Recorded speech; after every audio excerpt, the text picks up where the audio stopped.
Charge एवं electric field के बारे में।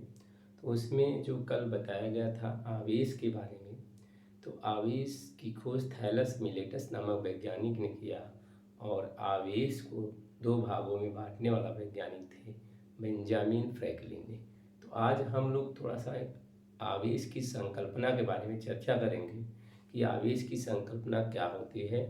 तो बात करें अगर फिजिक्स में, पढ़ रहे हैं क्या आपका फिजिक्स क्लास 12th। देखिए फिजिक्स में क्लास 12th में अगर बात किया जाए तो पहले हम आवेश की संकल्पना देखेंगे कि आवेश की संकल्पना क्या थी। आवेश की संकल्पना, देखिए आवेश की संकल्पना का मतलब ये है कि आवेश को हमने बताया था कि ऐसे तत्व जो इलेक्ट्रॉन, जिसमें से इलेक्ट्रॉन की हानि होती है उसे धनायन कहा जाता है, धनावेशित कहा जाता है, और ऐसे तत्व जिसमें इलेक्ट्रॉन की अधिकता होती है उसे ऋणावेशित कहा जाता है। इसी प्रकार आवेश की संकल्पना देने के लिए बेंजामिन फ्रैंकलिन ने कुछ अपने अनुप्रयोग किए। उन्होंने क्या किया कि सबसे पहले एक रॉड ले लिए। ये रॉड जो था वो ग्लास का था। एक प्लास्टिक का रॉड ले लिए और इसका सिल्क कराया। उन्होंने क्या कराया? सिल्क। सिल्क मतलब घर्षण उत्पन्न कराया, रगड़ा आपस में। तो जैसे ही इस प्लास्टिक के रॉड को पृथ्वी के संपर्क में लाते हैं तो छोटे छोटे जो सबस्टेंस थे वो इस रॉड से क्या हो जाते हैं? चिपकना स्टार्ट हो जाते हैं, मतलब आकर्षण पाया जाता है। क्या पाया जाता है? आकर्षण।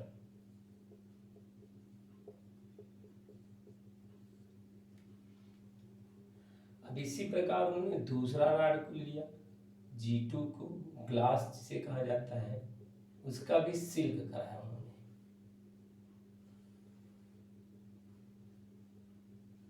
सिल्क कराया और पृथ्वी के संपर्क में जैसे इस रॉड को लिया तो ये रॉड, ये जो छोटे छोटे पृथ्वी में पाए जाने वाले सबस्टेंस है वह सबस्टेंस तेजी से इससे चिपकने लगे, अर्थात आकर्षण पाया गया। फिर उन्होंने क्या किया कि इन दोनों रॉड को, जो G1 व G2 क्लास के रॉड हैं, उन दोनों रॉड को आपस में ज्वाइन किया, आपस में जोड़ दिया।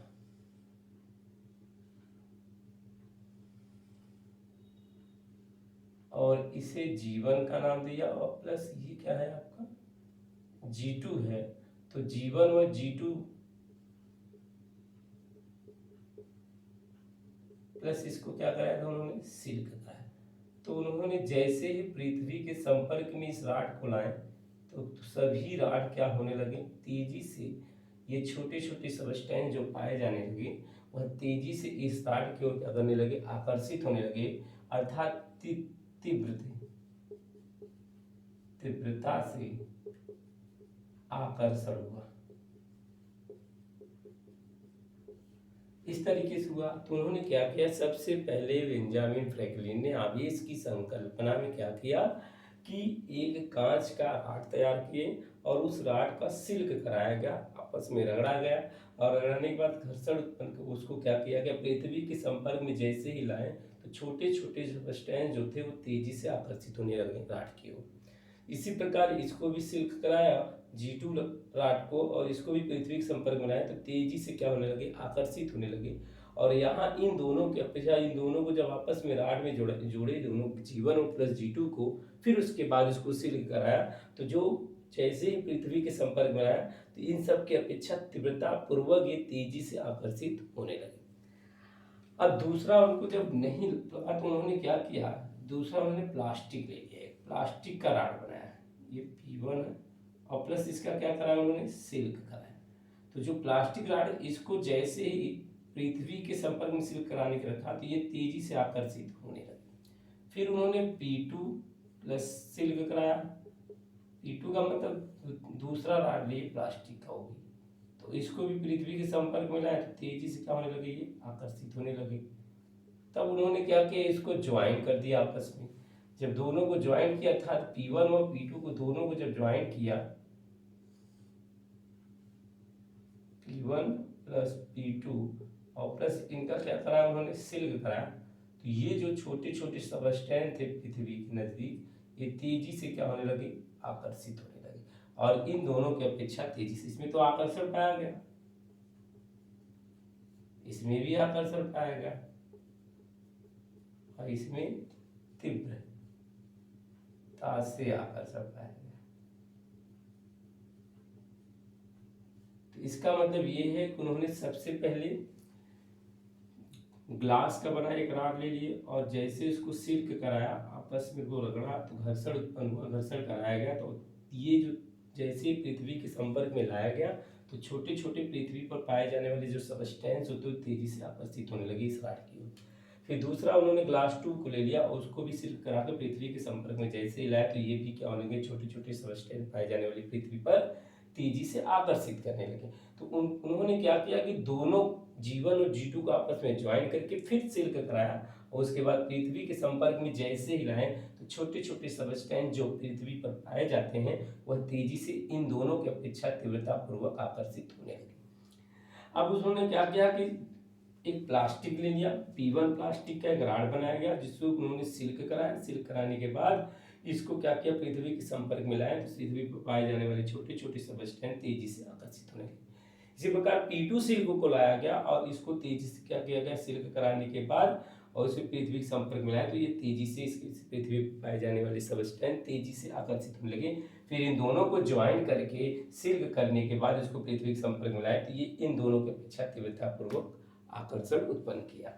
अब इन दोनों को क्या किया गया, उन्होंने क्या किया कि एक P1 को ले लिया और एक G1 को ले लिया और प्लस सिल्क करा दिया। जैसे ही इन दोनों को उन्होंने लिया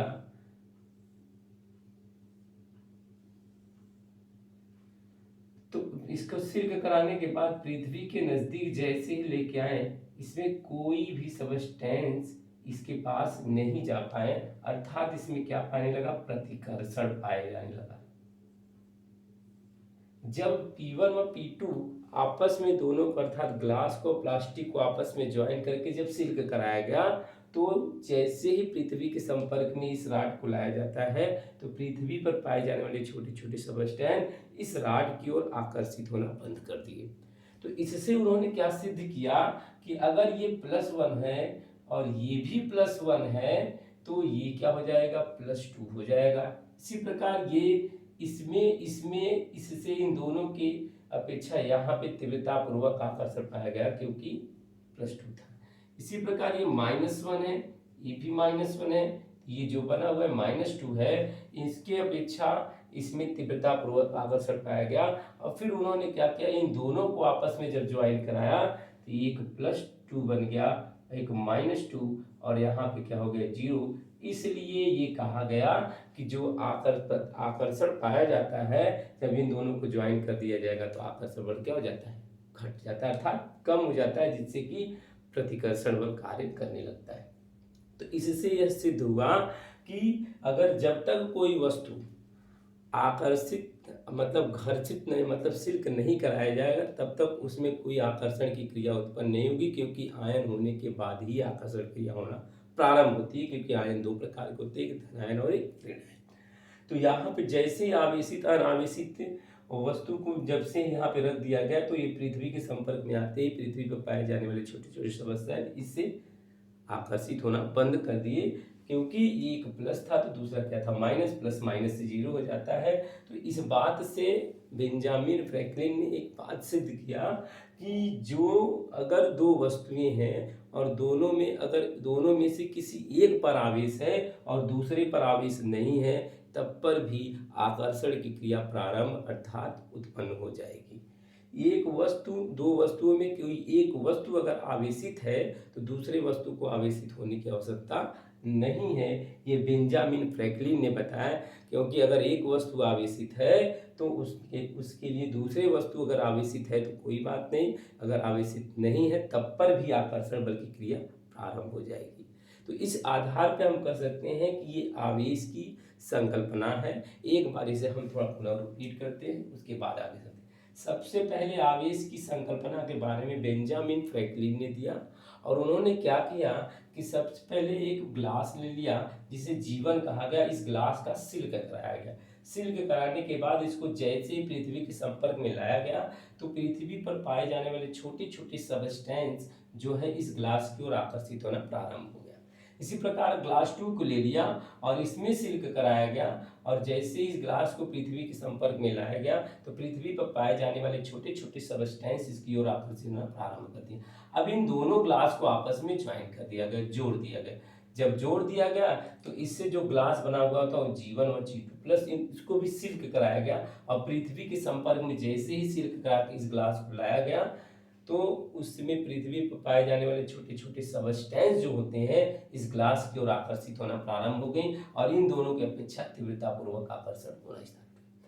अब उन्होंने क्या किया, एक प्लास्टिक ले लिया, P1 प्लास्टिक को सिल्क कराया, पृथ्वी के संपर्क में लाया तो उसमें पृथ्वी पर पाए जाने वाले छोटे छोटे सबस्टेंस इसमें आकर्षण होना प्रारंभ कर दिए। इसी प्रकार P2 को लिए सिल्क कराया, पृथ्वी के संपर्क में लाए, पृथ्वी पर पाए जाने वाले छोटे छोटे सबस्टेंस की ओर आकर्षित होना प्रारंभ कर दिए। और फिर बाद में उन्होंने क्या किया, इन दोनों को ज्वाइन किया तो यहाँ पे तीव्रतापूर्वक आकर्षण होने लगा। तो उन्होंने क्या किया कि इसे इन दोनों को आपस में ज्वाइन करा के इनमें सिल्क कराया और पृथ्वी के संपर्क में जैसे ही लेके गए तो उन्होंने देखा कि कोई भी पृथ्वी पर पाए जाने वाले छोटे छोटे सबस्टेंस इस रॉड की ओर आकर्षित होना मतलब आकर्षित नहीं हो रहे थे, आकर्षित होना बंद कर दिए थे। तो जिससे उन्होंने कहा कि एक धन आयन और एक ऋण आयन दोनों आपस में जुड़ जाते हैं तो दोनों कट जाते हैं और जीरो आ जाता है। इसलिए यहाँ पे कोई आकर्षण नहीं पाएगा क्योंकि आवेश यहाँ पे क्या हो जा रहा है, शून्य हो जा रहा है। और इस बात से उन्होंने इन सभी एग्जाम्पलों से उन्होंने यह पुष्टि किया कि यदि दो वस्तुएं हैं तो इनमें से कोई एक वस्तु पर आवेश है तो दूसरे वस्तु को आवेशित होना मतलब उपयोगी होना या आवेशित होना पॉसिबल नहीं है। अगर वो आवेशित रहेगा तब पर भी कोई बात नहीं है, अगर अनावेशित है वो वस्तु तब पर भी कोई दिक्कत नहीं है क्योंकि आकर्षण बल की क्रिया उसमें प्रारंभ हो जाएगी। तो इस आधार पे आवेश की संकल्पना के बारे में बताया गया कि आवेश होते क्या हैं। अब यहाँ पे अगर बात किया जाए एक तरीके से तो आवेश के बारे में बताया गया कि आवेश की संकल्पना क्या होती है। अब हम लोग थोड़ी सी